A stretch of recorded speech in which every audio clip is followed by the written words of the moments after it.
شروع اللہ کے نام سے جو نہایت رحمت اور برکت دینے والا ہے۔ قدیسیہ حیدر دادا جان چاند نظر آ گیا، مبارک ہو۔ اسامہ دوڑتا ہوا ان کے کمرے میں داخل ہوا۔ دادا جان نے بھی اسے مبارکباد دی اور پوچھا، اسامہ بیٹا، انشاءاللہ کل تم روزہ رکھو گے؟ جی دادا جان، اور اس مرتبہ تو میں بھی رکھوں گی۔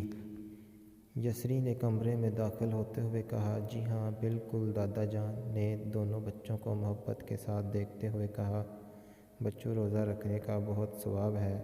اسامہ، جی ہاں، اور ہمارے استانی صاحبہ نے بتایا تھا کہ روزہ ہمارے جسم اور دماغ کی صحت کے لیے بھی فائدہ مند ہے۔ یسری نے پوچھا، یہ بات میری سمجھ میں نہیں آئی۔ دادا جان، یہ کیسے ممکن ہے؟ دادا جان نے روزے کے فائدے بتاتے ہوئے کہا، بچوں، جب ہم روزے کی حالت میں کچھ گھنٹوں کے لیے کھانا پینا چھوڑ دیتے ہیں تو ہمارے معدے کو آرام ملتا ہے اور اس کے اندرونی نظام کی تجدید ہوتی ہے۔ جاری ہے، ہمارے جسم میں کھانے کے دوران جو نقصان دہ اجزاء پیدا ہو جاتے ہیں وہ جسم سے باہر نکل آتے ہیں۔ اس طرح ہم کئی بیماریوں سے بچ جاتے ہیں۔ اسامہ نے کہا، ہمارے جسم کے زائد چربی بھی گھل جاتی ہے اور موٹاپا کم ہو جاتا ہے، کولیسٹرول بھی کم ہو جاتا ہے۔ دادا جان نے تصدیق کی، ہاں یہی موٹاپا دل اور بلڈ پریشر جیسی بیماریوں کی جڑ ہے۔ یسری نے پوچھا، اور دماغ کو کیسے فائدہ پہنچتا ہے اور یہ تیز کیسے ہو جاتا ہے؟ دادا جان نے ہنستے ہوئے بتایا، دماغ سے کچھ ایسے کیمیائی مادے خارج ہوتے ہیں جو جسم کے خلیوں کی مرمت کرتے ہیں۔ اسامہ نے کہا، روزہ رکھنے سے ہمارے بے وقت کھانے کی عادت بھی ختم ہو جاتی ہے اور بد ہضمی بھی نہیں ہوتی۔ دادا جان نے اضافہ کیا، اس طرح ہم میں نظم و ضبط بھی پیدا ہوتا ہے۔ اسامہ نے کہا، دادا جان، میں کبھی کبھار روزے کی حالت میں کمزوری محسوس کرتا ہوں اور افطار کے بعد مجھے سستی محسوس ہوتی ہے۔ دادا جان نے بتایا، اس کا تعلق غذا کے استعمال سے ہے۔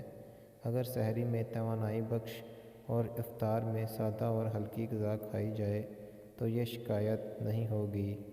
تم دونوں ایسا کرو کہ ایک ایک چارٹ بناؤ، اسامہ تم سحری میں کھائی جانے والی غذاؤں کا اور یسری تم افطار میں بنائی جانے والی چیزوں کا چارٹ بناؤ۔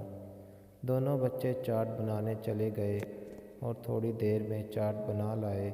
اسامہ نے سحری کا توانائی سے بھرپور چارٹ بنایا اور دادا جان کو دکھایا۔ انہوں نے چارٹ پڑھتے ہوئے کہا، دلیا، روٹی، پراٹھا، اس میں موجود کاربوہائیڈریٹ تمام دن توانائی پہنچاتے ہیں۔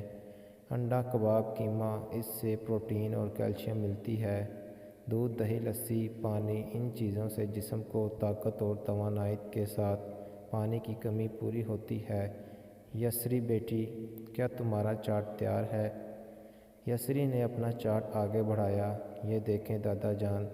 دادا جان یسری کا چارٹ دیکھ کر بولے، درست، پھل اور خصوصاً اگر ایک یا دو کھجور کھائی جائے تو اس میں موجود شکر اور پوٹاشیم روزے کے دوران کھوئی ہوئی طاقت بحال کرتے ہیں۔ سموسوں، رول اور پکوڑوں سے معدے پر بوجھ پڑتا ہے کیونکہ یہ چیزیں دیر سے ہضم ہوتی ہیں اور معدہ جو کئی گھنٹوں سے کام نہیں کر رہا ہوتا، اس کے لیے یہ چیزیں نقصان دہ ثابت ہوتی ہیں۔ یسری بیٹی کے چارٹ میں سینڈوچ، پھلوں یا سبزیوں کی سلاد، تازہ پھلوں کا رس یا لیمن کا شربت شامل ہے اور کھجور سب سے بہترین چیز ہے جو فوری توانائی پہنچاتی ہے اور سنت کا ثواب بھی ملتا ہے۔ اسامہ، اب سمجھ میں آیا کہ روزہ ہمیں بیماریوں سے بھی بچاتا ہے۔